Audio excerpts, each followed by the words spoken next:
Hi, James. Hello. Hi, James. Oh, congratulations on the film. I've actually already watched it twice. Oh, Really? hey. Hey. um, but Michael, let's start with you. I mean, I think as queer folks, we tend to associate the holidays, especially going back to our families, maybe with a bit of anxiety of like, are we going to be accepted? Or, some people aren't out yet. And that's not the case for Peter in Single All the Way. So tell me a little bit about what you made of Chad Hodds' approach with his screenplay.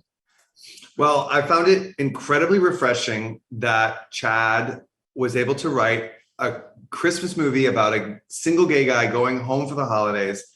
And he didn't need to put any homophobia. It didn't need to be about coming out. There's no shame anywhere in this movie. It is not a traumatic experience. His problem is that he's single. It's not that he's gay. And his family's problem is that he's single. They have no problem with him being gay. And it was. I found that very refreshing. And I found it much easier for Chad to find comedy because of it. You take out that sort of elephant in the room and things can be funnier. I always feel like it's so easy when you think about like a gay story. It's so easy to lean on what makes us different from straight people, but Chad was so smart to not include any of that, and I think Netflix encouraged that, to make this a movie about how that one's gay and they're all straight, but they're still family and they're actually the same, and the difference is he's single. That's his difference. And I found that very refreshing, and it made all of our jobs easier. And obviously, it's not the same for everybody. I mean, it reflects what it's like when I go home. I mean, the issues and things that we talk about in the family arguments, it's not to do with that, anymore. Maybe it was once. But and I love your tree, Philemon. Oh, thank you. I decorated it. Holiday spirit. And touching on that, I mean, I know it's a bit hypothetical, but I just wondered what a movie like this might have meant to you growing up, if you can sort of put yourself in that space. If I had a movie like this growing up, I think I would have accepted myself way sooner. I think I would have been in a place to try to articulate myself. Because growing up, I mean, I don't know everybody else's experience, but me, myself, I hid who I was. I did not accept who I was. And I really didn't until I hit about 21, when I kind of came out to my mom and my dad. And that was a story in itself. But, kind of getting that weight off of my shoulders about, who I am as a person, and them getting to experience the full me versus a version of myself. But yeah, I feel like if I had this when I was younger, things would be so much different. I would, again, like I said, accept myself sooner. I would be accepting of other people and their opinions, and just know that different strokes for different folks. There are going to be people out there that are going to, embrace me, and some that aren't, but at the end of the day, that doesn't diminish me or my character. And just finally, I mean, the film is going to mean a lot to so many LGBTQ folks of all different ages, I think, that when they watch the film. But when did each of you feel sort of seen or represented on screen? And can you remember what that felt like? Wow. I mean, I remember watching the movie of Love, Valor, Compassion, the Terrence McNally play, which came out in the 90s. I remember seeing that when I was in high school, and it being, because it's like, that's an epic movie about gay men in a house in the country for a weekend, and they fight and they love, and it's really sexy and it's really intense, but it's during the height of AIDS, and so there's a dark cloud over the movie, and so I remember watching that movie and thinking, I see myself in these characters, but also it scared me. It titillated me, it excited me, but it also scared me.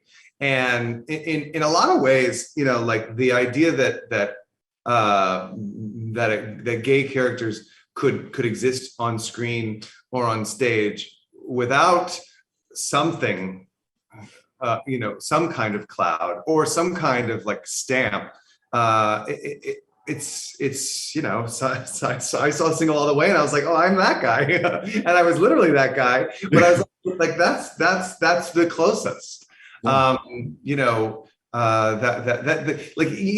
was in Ugly Betty, my character Mark was extremely flamboyant, very out, and put on masks. And a lot of that was because he thrust himself out of the closet. He had a mother who didn't accept him, and I think so. There are characters that maybe came from homes that were not supportive, that forced them to come out guns blazing, as opposed to a character like Peter, who comes from an accepting household. And listen, we're not in a world without homophobia. We can represent worlds without homophobia. We can have shows like Schitt's Creek and movies like Single All the Way that exist in a community without homophobia. But I know that's not the case for everybody. And I'm hoping that there are people who go home for Christmas this year and they watch Single All the Way with their family, and it feels routine. It feels normal. It is the highlight of Christmas, of course, but that it is not some, it's not some like new idea. Like when my family sat down and watched Ellen come out of the closet on her sitcom, that was a big deal. Mm-hmm. I'm hoping Single All the Way is one of many joys that families experience this Christmas. Yeah, I agree wholeheartedly. I've always had an issue answering that question because the representation that I saw earlier on in life, especially from a Black queer standpoint, was very negative. It was either you had to be down low or there was just something that was wrong. And I remember seeing Noah's Ark, and the character Wade, I resonated with because he was just very much himself. And that's when I noticed that, queer was a spectrum. You didn't have to just be one way, because how they depicted, even Black queer characters back in the day, it was very, flamboyant, and there was nothing wrong with that. How you, identify as how you identify. But that wasn't me, and I didn't see myself. And like Michael said, when you see, and when he saw Single All the Way, when I saw Single All the Way for the first time sitting down, I was like, that's me. Okay. Like, and it was that moment of like, okay, like this is what I've been looking for. And again, I feel immensely proud.